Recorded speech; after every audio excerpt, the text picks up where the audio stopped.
Hi, welcome to Eat, Move, Think. I'm Jennifer Baldachin, and I'm here in person with Dr. Dana Sinclair.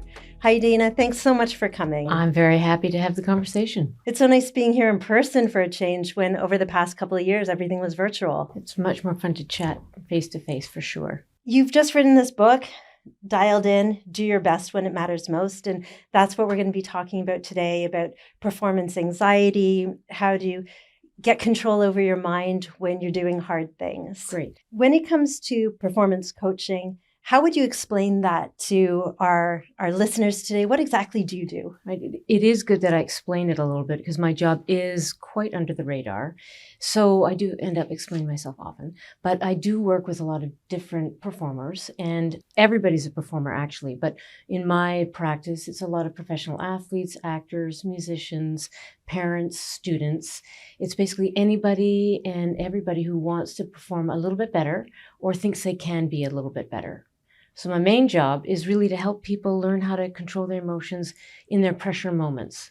And pressure moments are different for everybody. And it's true that we're always performing, even right now doing a podcast Exactly.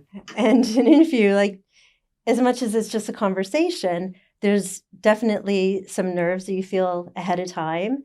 Then there's the experience of doing, and then there's an opportunity to learn afterwards. Yeah, exactly. So mental health is very unique, and it's individualistic for everybody. Everyone's experienced some sort of nervousness. A lot of our clients talk about imposter syndrome. How widespread do you think that experience is? Oh, it's ubiquitous. Everybody has fears, worries, distractions, hotspots. We all have to deal with it. And some people deal with it more naturally, a little bit better, but we can all learn how to do it if you know some of the tips and processes to do it. And it's not as hard as everybody thinks it is either. What was really interesting in your book, too, is that you talk a lot about performance style. That once you're able to identify what your performance style is, it's also a precursor to recognizing how you may crack under pressure. Can you explain a little bit about that? How do you first identify what your performance style is, right, and also how it relates to forecasting where you may go off the rails? Right. So I always say talent doesn't ensure success. Your mindset does, or your mental approach does. If you're cluttered mentally, you're not going to be able to stay calm enough to think clearly and focus in the moment. And it's all about being able to stay on task in the moment. Everybody has a performance style. And that's really what I'm talking about, is you being you, whether it's at work or it's at home. It's sort of the natural you. And I'm not suggesting that people change their personality, because they can't, to perform well, but we can all learn things that, where we thrive and where we hold back. And if we can get by some of those things that hold us back, then we're going to be able to do it in the moment. That's what's really important. So in the book, you gave some really clear examples of coaches who were, I wouldn't say aggressive, but maybe more assertive than they could be, or certain situations where other people pointed out faults or difficulties where there was a barrier between moving forward. How can you do that for yourself? How do you recognize where the areas are that you need to improve? I think most of us know what our hotspots, I call them hotspots, are. Things that distract us, frustrate us, what messes us up. It's just a lot of times people go into self-protection mode and they avoid thinking about it. They just don't want to deal with it. So they end up doing the same thing over and over again. So the process that I speak about in the book, it's 3 steps, 4 skills. And the first step really to better performance is figuring out what those hotspots are. But most people pretty much know, but I'll just give you the highlights. So people have certain fears, right? They worry about expectations. Their tension gets too high. They start to get a little perfectionistic. They don't necessarily prepare mentally. So, self-doubts, self-criticism, thinking about results, worrying about making mistakes, being negative in your self-talk. Those are sort of the main things that people get caught up on in the moment when they need to not get caught up on those, right? They drift into that mental zone, and that's where their performance breaks down. One of the things you talk a lot about is not focusing so much on your thoughts, because you can get tripped up a little bit on thinking of, I'm having troubles, this is hard, what if I don't succeed? The person in front of me is winning. Then you hold yourself back, the anxiety can take over. And the flip side is also true, which I thought was really interesting. If you get too excited, like, oh, this is going my way, I'm doing really well, you're too much in your head and you focused on really, like you said, the drifting, to come back and focus on the doing. Can you talk a little bit about that? Certainly. As I always talk to clients about, you've got to be able to shift when you drift. So we all drift into that zone of worry and, self-doubts, worrying about results, jumping ahead to the future, rushing, all of these things. And that's okay to sort of drift over there. But if you stay there during your performance, you're not going to perform as well as you could. So learning to figure out what of those things gets in your way is critical if you're going to stay on task in the moment. So it's like talking about confidence. Everybody worries about confidence. I'm not confident. They're much more confident than me. I can't possibly do it if you don't give me confidence. And I say that's completely overrated. Confidence is pretty vague and intangible. It's a feeling. It's a feeling that you can accomplish something. Okay, that's nice to think about your feelings, but in the moment, performance and success is really about what you're doing. So I'm always trying to get people to have something pre-planned as to what to do in the moment. Just one or two things that they know if they do, they're going to execute better. If they don't pre-plan that, it might happen, it might not. I don't like people to leave it to chance. So one of the things when you're talking about doing, you said, think about a time when everything was going well. Yes. And try to recreate that. Absolutely. So with the baseball pitcher, I think in the book you were saying that when he started to get really anxious, he started to tighten up. Yes. But when he had a good game, he was looser and was able to extend his arm. Yes. So I was curious about what happens if I think about one of my runs. Yes. And I'm in the zone. It feels easy. I'm happy. It's great. Great. Lovely. Yep. But there are times when I'll wake up and I just feel like my legs are heavy and I feel an ache or pain or I'm tired. It's really during hard. Too. Right. During a run. I can't just switch and think, well, how did it feel when it was a really good run? That's why you think about it ahead of time. But if I'm feeling those aches and pains, and some days we just have bad runs, it's, you're tired. What's the doing in that moment? Okay. So that's part of the process. There's 4 skills to grab. You are going to feel lousy sometimes. And if you haven't sort of thought through how you're going to talk to yourself, what you're going to think about, what you're going to go to in your mind, who knows what will happen. So there are 4 skills. 1, getting calm and staying there. So the first thing to combat the anxiety that's going to come with, oh no, I don't feel good, is the tension's going to go up. Everything's going to get tight, heart rate, all that. That's not going to help you, is it? So how do you get calmer in the moment? Easiest one is breathing, right? Learn how to breathe properly. And I'm not talking about sitting down and breathing for an hour before or anything. I'm talking about learning how to breathe slower in like 5 seconds. What do you do in 5 seconds to sort of get yourself relaxed? Which I'm sure you probably even do, right? For sure. Yeah. Okay. So that's skill number 1. The second one is finding out what your performance cues are. In the moment when you are trying to calm down and get your head out of, the hot zone where you're thinking, oh, this is terrible, I feel terrible, it's a great idea to have something to shift onto to do with running properly, to executing well. And that could be something about your form. It could be relaxing your shoulders. It could be how far back you're moving your hands, right? Or it could be something cognitive. It could be just counting something. It could be the next goalpost, down the road. There's a whole bunch of things that you can come up with to take your attention out of, oh no, this is terrible. So instead of thinking about all the things that are going wrong in the moment. Absolutely. And I was going to ask you that, is it okay that your mind drift into saying, oh, look at the color of the sky, look Absolutely. how beautiful it is. Some people will raise money for a charity so that when they're feeling tired during a race, they remember their motivation, why they're doing this in the first place. Yes. Having a list of those things, say prior to a race, a marathon race, you've got a lot of time to kill, right?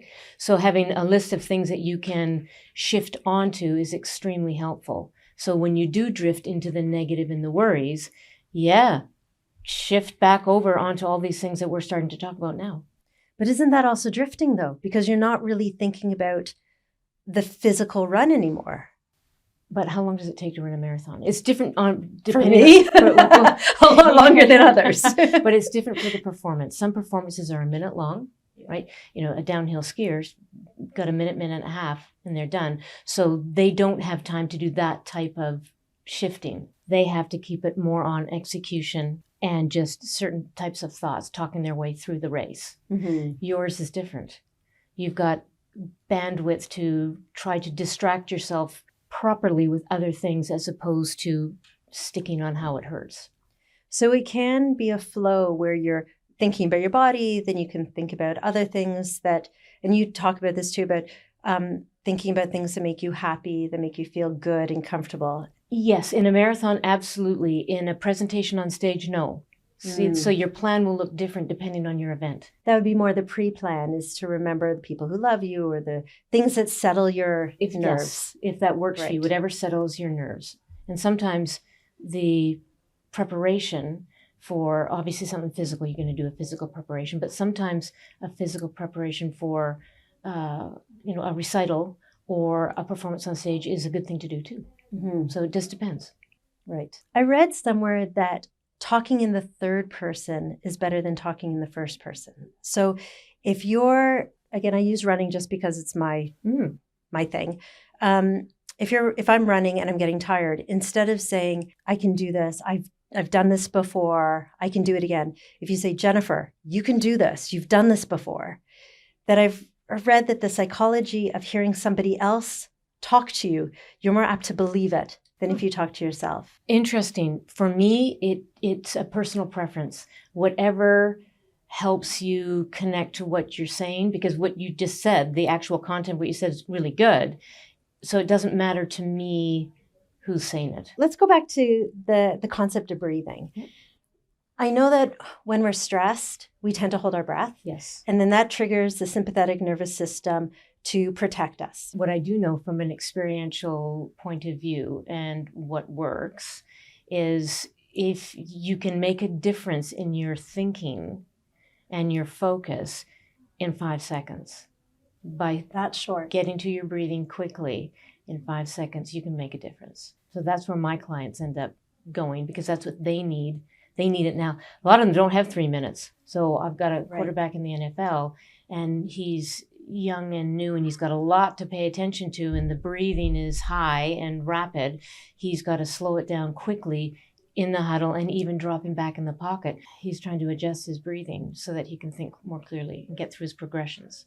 So you've got to be able to do it fast. Because I know that when we hold our breath and our brains think we're under threat, that's often when we'll stop. We'll stop doing what we're doing because our brains are telling us we're in danger, even though we're not. Right. Well, correct. We're in danger of making a mistake or feeling stupid is what it is. So our brains are cluttered up with the wrong information. So I want people to pre-plan what's critical for their performance and have it to go to quickly, because you should have a plan by the end that should fit on a sticky note. That's it. Something that small. And just keep shifting over to that when you're in trouble. A lot of times you'll be fine. Just go do it. If it's feeling automatic that day and you're good to go, carry on. Don't listen to me. Don't bother me. I don't want to bother you. But you've got to be ready just in case something unexpected pops up. Or you start to have a sore knee, or your mind just isn't helping you out that day. You talk about planning for, like this idea about planning for almost plan B, like if something should go wrong, yes, how are you going to refocus? And it's interesting because in the counseling that I do, people often worry. They worry about the future and they're worrying about the unknown. And one of the roles I do is I try to bring them back to the here and now, not, to plant the seeds today, but not to lose yourself in worrying about the future, because it's a waste of energy. Excellent. And things that aren't necessarily going to happen. But on the other hand, you're also saying we have to think about the things that may go wrong so that we're not surprised or sidelined by them. Absolutely. And I want people to think more about what they're going to do about it and how they're going to get better and correct it, or just feel good about it, as opposed to worry constantly about what could go wrong. Because most times what we imagine going wrong doesn't happen anyway. Again, it's that self-protection, don't you think? That people want to hold back because it's really hard to step out there and try it. Because what if it doesn't go well? What if I'm not as good as I want to be, or people tell me I am? It's hard for people to manage. So is this post-it note, or is this plan for the unexpected, is it a little bit of a safety blanket or a security blanket to say that, I don't know, it's sometimes it's that ambiguity that we're not wired for and scares us. So if we think that, well, what if this goes wrong? Now I have a plan. I know how I'm going to deal with it. So it makes it go away faster. I think it's more about, how do I stay on track if I go off? I don't see it as a safety blanket. That's interesting. I just see it as, okay, everything's going fine. I know what I'm doing, but this happened. I obviously got a little nervous. I got a bit sidetracked by this happening or someone yelling at me. Wow, I've got to get back on track fast. I'm talking about the pressure moments. Day to day, most people are doing very well. Thank you very much. I'm doing just fine. You don't need to bother me, right? I'm just trying to help people learn to coach themselves or others through some of those tough moments that might arise. And I'm not suggesting that pressure moments arise all the time, every day, but there's going to be certain events that are maybe new and unfamiliar, or are really meaningful. You really want them or you need them. That's where the nerves will kick in and you want to be ready. So would you write the notes you write to yourself from your past experience, knowing that in the past I got a cramp, in the past I got overwhelmed and I started to hyperventilate? Or would you sit down and think about, what are all the possible things that could go wrong during this race? I wouldn't think about all the possible things. I would think about, if there are a few things that are on my mind. Oh man, I got a cramp last time. What if that happens again? I do need to think through how I'm going to handle that if it does happen, or just to calm myself if I start thinking about it. I've always learned that you visualize the success. You visualize yourself crossing the finish line, being proud of yourself, and you're practicing it over and over again to make you feel comfortable and confident and like, I can do this, because you've done it so many times in your memory. Yep. If I start thinking about all the things that could go wrong, that's going to make me even more fearful. Right, but that's an indication that your anxiety is rising and your tension's up. So I say, get your tension down first, then do the imagery and the daydreaming and the visualization. So we have to be realistic about what could go wrong, and yeah, be ready for those, but 20 things aren't going to go wrong. And I'm trying to get people to think more about the things that scare them, because what scares you is going to be different than what scares me. So I need to handle my 2 or 3 things, and you need to handle your two or three things, which is why the start of all this is, okay, what am I doing on my good days? How am I feeling? Where's my tension? How am I behaving? How am I talking to myself? What am I sort of seeing in my head? And conversely, on a bad day, oh, wow, that was terrible. I'm not happy with that at all. What was I doing? How was I talking to myself? Boom. It's fairly easy to see what the adjustment has to be. And it's true that there's that moment of the self-reflection that's so important in this equation as well. Yeah. You don't sort of make it through whatever it is, if it's the speech or the board meeting, and then just go, whew, that's done, thank goodness, and then off you go. Right. You really do have to spend a few minutes and think about, what did I do right? What went well? And next time I'm in this situation, what do I want to tweak? Yeah. So with my clients, I actually have them do that sort of 2-minute evaluation. And I actually say, okay, rate yourself on a scale of 1 to 10. Give yourself a number from lousy to brilliant. And it's hard sometimes. People like to avoid the check-in with themselves because no one likes it if they haven't done a good job.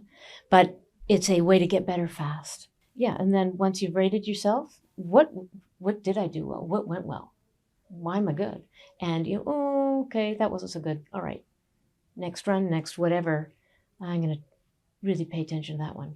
And we see that in everything. Like anytime there's any kind of self-improvement or anything you want to keep working on, some of my clients, they want to lower their alcohol intake. Right. And it's the same type of idea of, write a game plan. How are you going to enter into the weekend? Yes. And then at the end of the weekend, instead of sort of slapping yourself on the wrist if it went off the rails, to say, what were my triggers? Why was I not able to stick to the plan? Excellent.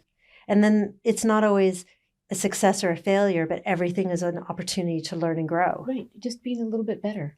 Right. Right. I think a lot of times people think it's got to be, all or nothing, or it's got to be perfect. And that's a script for failure, because it's not going to happen. It's either I can do it or I can't do it. Yeah. And as soon as it's not going well, okay, I give up because I've ruined it.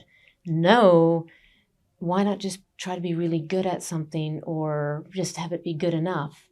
Because often that is a really good result. But trying to be perfect I'm always pushing people away from that. It's not going to happen. So that's just self-defeat ready to happen right there. So Dana, in your book, you separate positive talk and smart talk. Can you explain a little bit about what the differences are and how to use them? Certainly. So I will talk about self-talk in general, because there's two parts for me. First is having a facts list. I feel that people forget or don't feel comfortable thinking about their accomplishments, and they don't draw on the past things that they've done or the feedback that they've received. And I think it's a mistake, because we're all taught, I think from a young age, not to be cocky. If you think about how well you've done at something, it's arrogant, and I think it pushes people away from that. But I'm not suggesting people become belligerent or cocky or anything like that. But it's a really great tool to have a facts list, writing down your accomplishments. That way, you are actually sitting and feeling comfortable about, hey, maybe I can do this. Because when my clients write down a facts list, as I say, things they've won, things they've done, degrees they've earned, jobs they've got, whatever it is, then they look at the list and think, yeah, I guess I'm not so bad. So that's a great start. In fact, I have Olympians who will drag out their facts list. I get people to add to it all the time. And the week before a big event, every morning start going over it to like, okay, I actually am pretty good. So, okay, on with the training day. So I found that it's extremely helpful when it comes to pressure moments, for sure. So that's one thing I like people to have. Now, the second part of self-talk is I call smart talk. That's kind of the internal chatter always going on in our head. And it's good to take a moment and think about, what does it look like? Again, I'm talking about your pressure moments. Is it negative? Is it positive? Is it helpful? What is it? And I don't mind if it's negative, because that can give you some information, but you've got to make sure it's helpful information. And I don't need it to be positive either. I just need it to be constructive. So I'll give you a quick example. I was talking to a beach volleyball player last week, and we were talking about her serving. She's an Olympian, and serving was giving her a bit of a problem. And so we were talking about how to improve it. And her self-talk around this was, oh man, don't blow it. It's got to go in. Don't hit it out. Don't hit it out. So that is okay. I don't mind you thinking that way, but you've got to bring it back onto something constructive. So I don't want her standing at the line thinking, don't blow it. I need her to move on to, okay, how am I not going to blow it? What am I going to do? And it had to do with the toss and the contact of the ball. So she switched it up, but you've got to look at what your actual self-talk is. So again, a little bit of negative is okay, and positive doesn't necessarily matter either.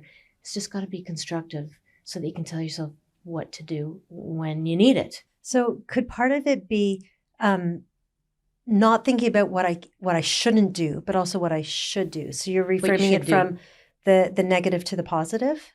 Yeah, just what you should do. It doesn't have to be positive. Like, oh, you've got this. Or if that helps you, absolutely. But the self-talk in the moment anyway should be pushing yourself to do something that's helpful, whether it's on execution or just to calm down or to be smooth or whatever. When we're looking at people who talk about imposter syndrome, it's one of the things I ask them to do as well, which is read the resume. Remember why they got the job in the first place. Right. It's that same idea. Absolutely. That's a great fact to put on their list. Because again, you've got facts and you've got your interpretation. Yeah. So the facts are non-negotiable. That's what's going to hold up in a court of law. Yeah. this is why you're here. This is why you've made it this far. And that's what's going to ground you. It's true. Because if they have facts, even when they're upset or cranky, if they look at the facts are facts, they can't just throw them out the window. It's like Lion King. Remember who you are. Yeah. I say Yeah. that a lot. Yeah, exactly. But think about them ahead of time. And then you've got the pre, the during, and the post. So the pre, you talked about in the planning.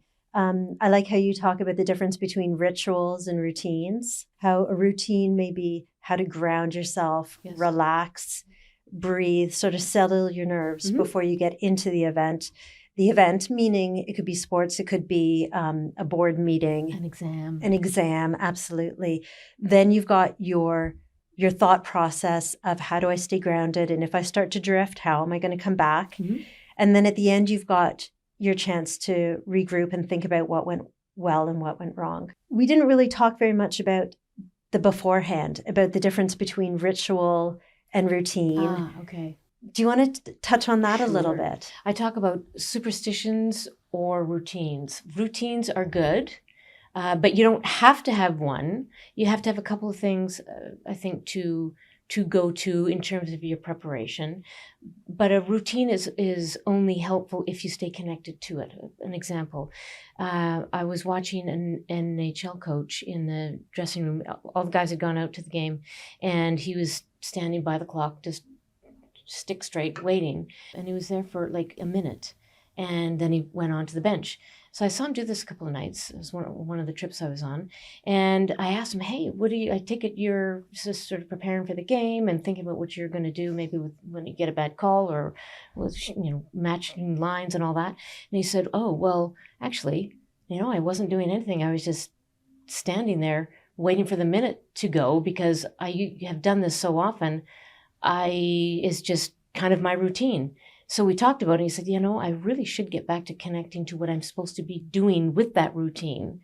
So I was actually doing nothing, and maybe I should be connecting to more of what I'm supposed to be doing on the ice when the guys are on the ice. So that's just an interesting thing about routines are good, but you've got to stay connected to them for them to Be meaningful. Yeah. And superstitions, I'm not a big superstition person. I feel like when people are, they feel like they have to tap something before they do something or wear their lucky socks. That to me it's just a way of handling the rising anxiety about what's coming. And I don't think it's very helpful at all. So I would rather people come up with more constructive skills or things to do in that moment to help their performance. But if tapping 3 times or wearing their lucky socks makes them feel more relaxed and grounds them and loosens them up, makes their breathing calmer, isn't that a good thing? That's a low cost superstition. Absolutely. I just want them to know that your performance has nothing to do with your lucky socks. It has to do with you thinking and calming and breathing. Yeah. So make sure you know that the breathing is what's really helping you. Make sure you do that whether you have your socks or not. Absolutely. So it's the side effect of the socks that you want to bring to their attention. Yes. And I would much rather them expand their repertoire of calming skills than basing it on their socks. Because what if their socks are lost? Then we're in trouble. We've got to have some better things to go to. Yeah, definitely. But it's about bringing their awareness, being mindful, recognizing what leads to a good performance, which is being in the moment and breathing and being present. Exactly. But sometimes if you don't know those things, it's easier. Okay, you just focus on your socks, for lack of a better word, right? Or example, focus on the socks, and then you're not aware of what really is leading to the good performance. And I want them to know that so they can do it. Yeah. Why don't you tell us some skills that some of our listeners today can really take away with them when they're going into the board meeting, when they're going into their budget review or their performance review, they're feeling some anxiety, some nerves. What are some takeaways that they can reach and use to really get them to perform the best they can? Check out the second part of the book, just because there's a process laid out there that makes it really easy. So 1, got to figure out what might get in your way. Maybe you will get anxious and then you don't think. I have had a client who, every time he got feedback from his boss, he was a banker, he would get very agitated because he was sensitive and he couldn't hear what the guy was saying. So his strategy list turned out to be, all right, when it's time for performance review or I'm getting feedback on that project, I have to just sit in my chair. I have to lean back. So he's talking himself through this the whole time. He's leaning back. He tries to relax his shoulders. He breathes. So, he's actually doing these things in the moment. And he's reminded himself to shut his mouth. Don't say anything. Just wait. Listen to what he's telling me because I know he's trying to help me. That's how he handled it. So he threw a few skills in there, but the 4 skills that you can pick from, and you don't have to do all 4, but do at least one. Learn how to breathe calmly and quickly. You don't have to get super calm, just calm-ish. Second skill is figure out what to focus on in the moment that's going to help you get through the task. Sticking to the task on your slides. What are you supposed to be talking about instead of getting distracted by somebody rustling papers over there, right? Third skill, talk to yourself. Talk your way through your performance. It's okay to actually tell yourself, calm down now. Now remember, get back on track. Just remember what you're saying. Talking all the way through, it's a great way to get a good result. And then daydream, practice ahead of time. It doesn't just have to be practicing what you want to happen. You can practice being calm and composed. You practice in your head, what you've done in the past, or you can put in your mind sort of, I call it, bumping yourself up, right? Step up daydreaming. See yourself doing something you've never done before. Those are 4 skills. Easy. But you've got to, spend 5 minutes and pick one. And practice them. Yeah. But you don't have to practice as much as you think. People think this, if I embark on any kind of performance psychology, it's not an easy fix, it's going to take time. No, it actually doesn't. The people that I work with, I'm on team buses and planes and in locker rooms and in hallways and sidelines. And if I can't help them quickly, I don't have a job. So there's ways to get a result out of yourself very quickly. People can read some of this stuff or do some of it and get the result later on in the afternoon. It's not going to take a year or 6 months. You can get right to it. Yeah, so some of the big takeaways are to remember to breathe. Yes. And to have breathe a certain way, but yes. I would say slow down your breathing. Mm-hmm. Is that a better way of saying it? Well, slow it down however you do that, but in through your nose, and if it's going to be out through your mouth like it's through a straw, because that's so fast in terms of slowing you down. To breathe in a certain way, and I think you do talk about that in your book. I do. So to breathe in a certain way, it could be to have the smart talk, to remember your accomplishments, and beforehand to have some visualizations of successes. Or just what you want to do. Or how you want what how you want to change it up. Remembering some of the things that have tripped you up in the past, to reframe them and keep yourself from drifting back into sort of old habits. Be ready for them with that smart talk or your breathing or those cues to keep on track. Yeah. We're going to have a lot of successes out there. For sure. So Dana, we've talked a lot about nerves, about performance anxieties. Is there anything that makes you nervous? And if you're willing to tell us, what do you do to combat some of those nerves? Everybody gets nervous. And when I get nervous, I know that my focus is not going to be on the task. So what I do is I really pay attention to the breathing and I talk my way through it. I will actually tell myself, come on, Dana, smarten up, get it together. Now go do your thing. So breathing and talking my way through it are the big ones for me. Thank you so much for joining us today. My pleasure. It was really wonderful speaking with you. Good to chat, Jennifer.